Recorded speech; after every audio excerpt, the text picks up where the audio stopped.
एक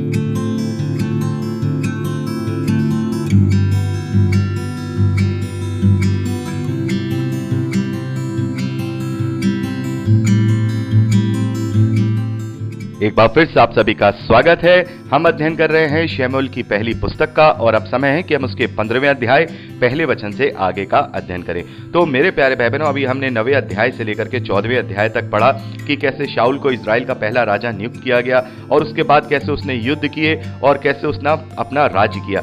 यहाँ पर हम जब 15वें अध्याय को पढ़ते हैं तो अब यहाँ पर शाऊल के द्वारा परमेश्वर के विरुद्ध में कार्य करने को दिखाया गया है और परमेश्वर ने यहाँ पर शाऊल को त्याग दिया है, क्योंकि शाऊल ने अब परमेश्वर का जो आज्ञा है उसे पालन करना छोड़ दिया है और शाऊल को एक राजा के रूप में परमेश्वर और शमूएल के द्वारा अस्वीकृत कर दिया गया है। और वहां पर शाऊल को यह बता दिया गया है कि अब तुम परमेश्वर की ओर से इजराइल के राजा नहीं रहे। तो मेरे प्यारे भाई बहनों, यहाँ पर हम देखते हैं कि परमेश्वर शाऊल को एक आज्ञा देते हैं। 15वें अध्याय पहले वचन से लेकर 9वें वचन तक हम पढ़ते हैं कि परमेश्वर शमूएल के द्वारा शाऊल से यह आज्ञा देते हैं कि अमालेकियों के विरुद्ध युद्ध करो और जाकर के सारे अमालेकियों को मार डालो और जो कुछ उनका है उन्हें बिना कोमलता के नष्ट कर दो।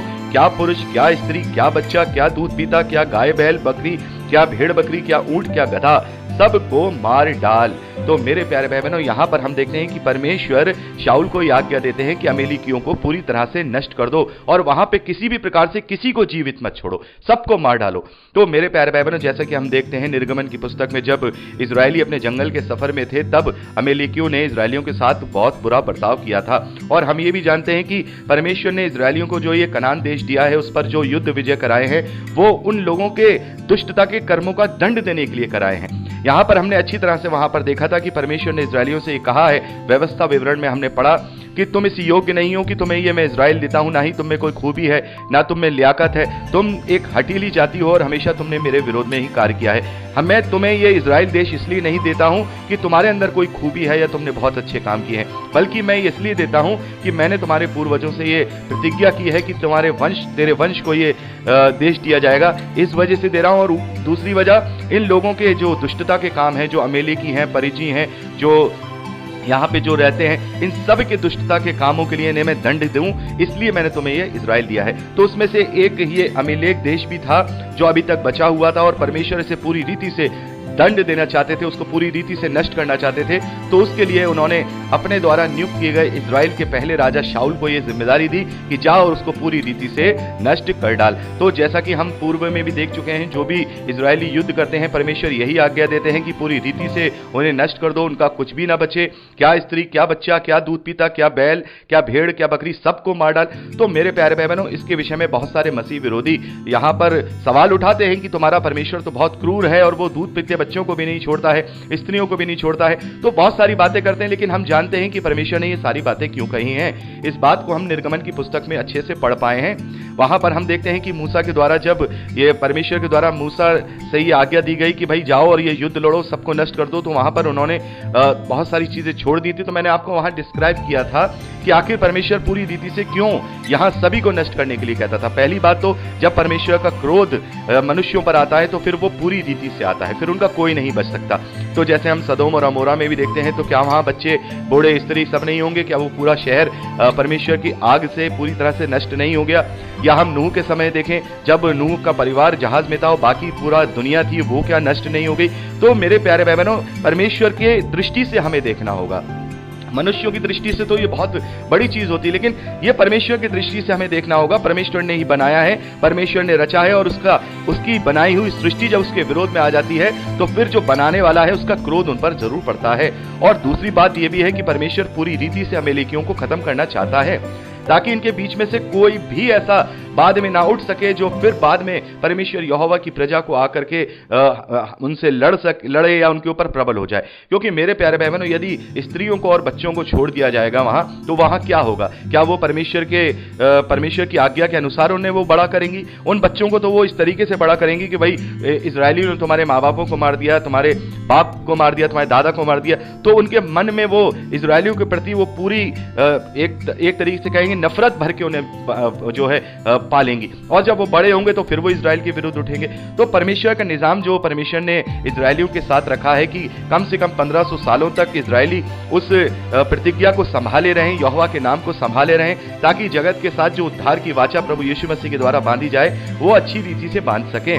तो ये सब परमेश्वर की प्लानिंग के अनुसार था। परमेश्वर की हमें यहाँ पर अपनी दृष्टि से नहीं, परमेश्वर की दृष्टि से देखना है। परमेश्वर क्रूर नहीं है, वरन परमेश्वर जानता है कि इस धरती का जीवन चाहे कितना भी बड़ा क्यों ना हो, 80 या 90 साल का होता है। असली जीवन मेरे पास है जो हमेशा हमेशा का है। तो यहाँ जो बच्चे नष्ट किए गए होंगे या जो बच्चे मर गए होंगे, जो उनके माता पिता के अपराध और अधर्म के कारण उनको साथ ये हुआ है, तो निश्चित तौर पर परमेश्वर जब न्याय करेगा तो उन बच्चों को, जो दूध पीते बच्चे हैं या फिर हम कहें जो बच्चे निर्दोष बच्चे हैं, तो उनको वो अपने राज्य में जरूर स्थान देगा। उनके किए की सजा जो उनके माँ बाप ने उनके साथ जो उनके अधर्म के काम किए थे उन्हें वो नहीं देगा, और उसी हिसाब से वो न्याय करेगा। तो परमेश्वर ने जो किया है, परमेश्वर की दृष्टि से हमें देखना है, एक मनुष्य की दृष्टि से नहीं देखना है। तो यहां पर हम क्या देखते हैं कि जब इस प्रकार से शाऊल को आज्ञा दी गई तो शाऊल ने क्या किया, लालच कर दिया। वहां पर जब उन्हें वो नष्ट करने गया तो जो वहां का जो अमेलिकियों का जो राजा था जिसका नाम आगाग है, उसको उसने जीवित पकड़ के अपने यहां ले आया, और उसकी जितनी भी भेड़ बकरियां, गाय बैल, मोटे पशु, मेमने और जो कुछ अच्छा था, शाऊल और उसकी प्रजा ने कोई उनके साथ कोमलता करी और उन्हें अपने साथ ले आए और उन्हें अपने पास रख लिया। तो परमेश्वर ने तो ये कहा था कुछ भी मत छोड़ना, किसी की भी चीज को तो वहां पर लालच करके मत रखना, लेकिन यहां पर क्या किया, शाऊल ने उन चीजों का लालच किया और इस प्रकार से उसने परमेश्वर के विरोध में कार्य किया, परमेश्वर की आज्ञा का उल्लंघन किया है। तब आगे पढ़ते हैं 10वें वचन से हम। तब यहोवा का वचन शमूएल के पास पहुंचा, मैं शमूएल को राजा बनाने से पछताता हूं, क्योंकि उसने मेरे पीछे चलना छोड़ दिया है, मेरी आज्ञाओं का पालन नहीं किया। तब शमूएल का क्रोध भड़का और वह रात भर यहोवा को दुहाई देता रहा। तो मेरे प्यारे भाई बहनों, यहाँ पर हम क्या देखते हैं कि अब परमेश्वर ने जब शाऊल को राजा बनाया था, तो शाऊल ने जब परमेश्वर का विरोध किया तो परमेश्वर को इस बात के लिए क्रोध वहां पर उसका उत्पन्न हुआ। तो मेरे प्यारे भाई बहनों, यहाँ पर ये जो शब्द आया है पछताता हूं, तो ये पछताता हूं कई बार हम देखते हैं कि पुराने नियम में हम उत्पत्ति की पुस्तक में पढ़ते हैं कि परमेश्वर मनुष्यों को सृष्टि करके पछताया। तो ये सारी बातें जो हम देखते हैं ये केवल ट्रांसलेशन का ही फर्क है। आज जो शब्द हमें पछताता हुआ लगता है वो प्रायश्चित का लगता है, लेकिन वो प्रायश्चित वाला पछताता नहीं है। यहाँ पर जो ये शब्द है उसका जो मूल जो मतलब है यहाँ पर यह है कि जो परमेश्वर ने उसको जो बनाया था और बना करके जो उसने परमेश्वर के विरोध में कार्य किया, तो अब परमेश्वर उससे क्रोधित है, उसके विरोध में हो गया है। तो जैसा कि वहां पर हम देखते हैं परमेश्वर मानव जाति के विरोध में हो गया था और वहां पर नूह के समय में जल प्रलय ला के सबको नष्ट कर दिया था। तो यहाँ पे पछताने का मतलब वो नहीं है कि वो पछता रहा है या इंसानी वे में, हमें इंसानी वे में नहीं सोचना है। परमेश्वर ने यहाँ पर ये कहा कि अब मैं इस बात के लिए बहुत ही क्रोधित हूं और ये जो शाऊल ने किया है इस बात के लिए मैं अब इसको त्याग दूंगा, इसे छोड़ दूंगा, अब ये मेरी ओर से अभिषिक्त नहीं रहेगा। तो इस प्रकार से हम देखते हैं कि शमूएल शाऊल से भेंट करने के लिए जाता है और सारी बातें उनसे कहता है। आप इसे अपने आप से पढ़ लीजिएगा। शमूएल कहता है कि भाई तुमने ये सारी चीजें क्यों की, तो शाऊल उसको जवाब देता है कि मैंने तो ये सारी चीजें इसलिए बचा ली थी कि मैं चाहता था कि परमेश्वर को ये मैं बलि चढ़ाऊं। तो मेरे प्यारे भाई बहनों, ये बहुत ही इंपॉर्टेंट बात हमें सीखने के लिए है कि यहाँ पर जो शमूएल है वो शाऊल को क्या जवाब देते हैं। 22वें वचन में शमूएल ने कहा, क्या यहोवा होम बलियों और मेल बलियों से उतना प्रसन्न होता है जितना कि अपनी बात माने जाने से प्रसन्न होता है।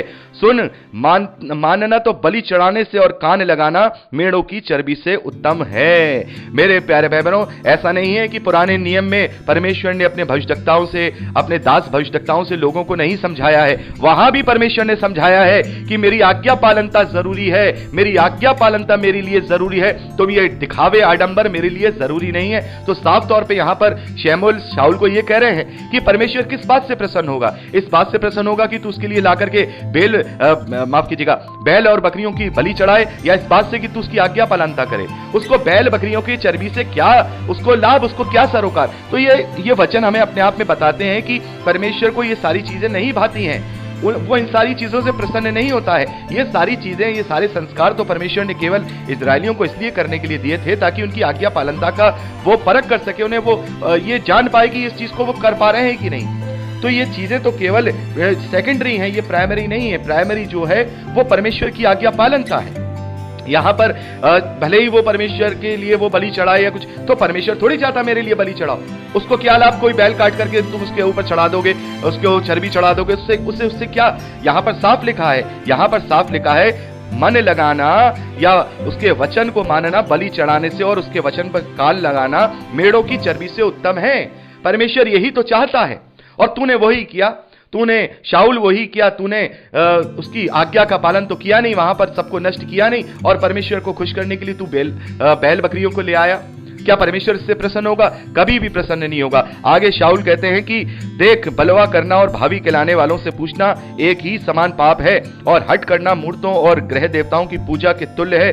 तूने जो यहोवा की बात को जानकर तुच्छ जाना है, इसलिए उसने तुझे राजा होने के लिए तुच्छ जाना है। तो मेरे प्यारे भाई बहनों, यहां पर हम देखते हैं कि अब परमेश्वर ने राजा के रूप में शाऊल को अस्वीकृत कर दिया है, रिजेक्ट कर दिया है, क्योंकि उसने उसकी आज्ञा को तुच्छ जाना, और परमेश्वर ने भी अब जो शाऊल है उसे तुच्छ जाना है, उसे रिजेक्ट कर दिया है, उसे अस्वीकृत कर दिया है।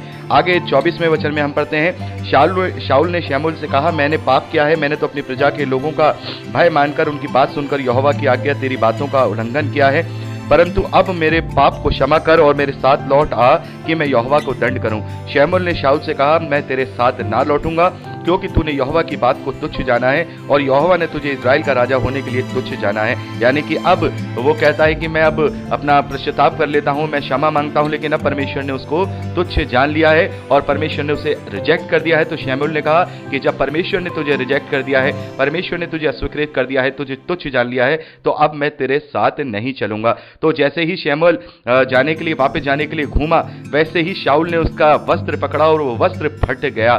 तो यहां पर शमूएल उससे कहता है कि आज यहोवा ने इस्राएल के राज्य को फाड़कर तुझे से छीन लिया है और तेरे एक पड़ोसी को जो तुझ से अच्छा है दे दिया है। तो मेरे प्यारे भाई बहनों, यहां पर ये जो भविष्यवाणी इस वक्त शमूएल के द्वारा हुई है, इसे अभी हम आगे देखेंगे 28वें अध्याय में कि कैसे दाऊद के द्वारा उसके राज्य को ले लिया जाएगा। और क्योंकि जो दाऊद हैं वो शाऊल के जीते जी, अभी हम 16वें अध्याय से जब अध्ययन करेंगे तो वहां देखेंगे कि जो शाऊल है वो ऑलरेडी इस्राएल का राजा बना हुआ है, लेकिन उसके जीते जी ही परमेश्वर अब दाऊद का राज अभिषेक शमूएल के द्वारा करा देंगे। यानी कि जो दाऊद हैं इसके बाद इस्राएल के राजा परमेश्वर की ओर से चुने जाएंगे। तो वहां पर हम देखेंगे सारी बातें हैं, हम सारी घटनाएं 16वें अध्याय से आगे पढ़ेंगे जो दाऊद के विषय में, क्योंकि अब दाऊद का कैरेक्टर की एंट्री यहाँ 16वें अध्याय से होती है।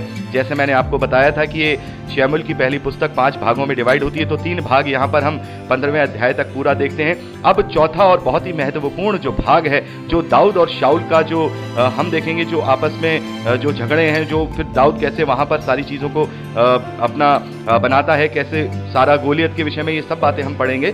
तो यहाँ हम चौथे भाग में वो बातें करेंगे। तो यहाँ पर हम देखते हैं इस प्रकार से शाऊल का चुना जाना और उसके बाद शाऊल के द्वारा परमेश्वर का विरोध किया जाना और परमेश्वर के द्वारा उसे अस्वीकृत किया जाना, उसे रिजेक्ट किया जाना। यहाँ पर हम 15वें अध्याय तक पढ़ते हैं। तो यहाँ पर हम देखते हैं कि अब शाऊल को परमेश्वर ने रिजेक्ट कर दिया है और 35वें वचन में हम देखते हैं लास्ट इसके 15वें अध्याय में, और शमूएल ने अपने जीवन भर शाऊल से फिर कभी भेंट नहीं की, क्योंकि शमूएल शाऊल के लिए विलाप करता रहा और यहोवा शाऊल को इस्राएल का राजा बनाकर पछताता था। यानी कि उससे वो क्रोधित था कि इसने मेरी आज्ञा का उल्लंघन किया है। तो उसके बाद फिर कभी भी जो शमूएल हैं वो कभी भी शाऊल से मिलने नहीं आते हैं या कभी भी भेंट नहीं करते हैं, ना ही कोई अपनी बात जो यहोवा ने कही हो उस तक वहां पहुंचाते हैं। तो इस प्रकार से हम जो शाऊल है उसका रिजेक्ट किया जाना, उसका अस्वीकृत किया जाना यहाँ 15वें अध्याय तक पढ़ते हैं। तो यहाँ पर हमने शमूएल की पहली पुस्तक के 3 भाग कंप्लीट कर लिए हैं और अब हम चौथे भाग जो कि 16वें अध्याय से शुरू होता है, जो कि